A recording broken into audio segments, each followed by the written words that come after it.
You have your thick noodle. The sauce is made with pork, garlic shoots, and sweet bean sauce. There's like a perfect balance of savory and sweet.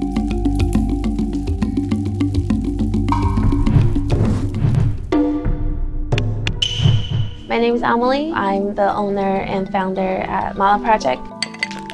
The dish that we're making today is called Zhajiang Noodle or Zhajiang Mian. It is one of the dishes that I grew up eating. My grandma is the only person in the family that would make it. This dish is very special to me because it's one of the dishes that's only reserved for a special occasion, dinner where everybody is coming. You would saute the pork because you want some fatty parts and you want some lean part. And then you would saute the garlic shoots and then pour the sweet bean sauce on top of it and let it simmer for a little bit. There's also garnishes, shredded cucumber, carrots. After you make the sauce, it goes on top of the noodle, and there's like a perfect balance of savory and sweet in the dish. Originally, I'm from Tangshan, which is a northern city 2 hours from Beijing. I came to New York to go to Culinary Institute of America. I wanted to practice my cooking skills here in New York first before moving back.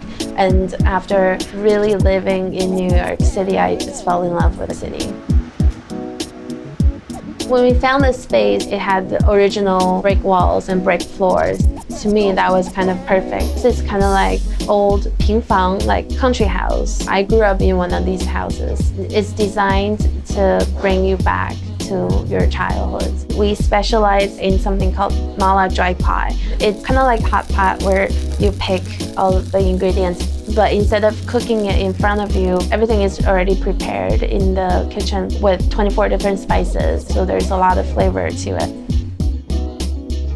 Before, we had this big wave of American Chinese food. Now we have this new wave of Chinese food where it's much more regional. To me, I think good food is good food is good food. Chinese food has its own uniqueness. It's greasy, but at the same time, you don't feel bad after eating it. It's very, very comforting. It's very fulfilling and satisfying.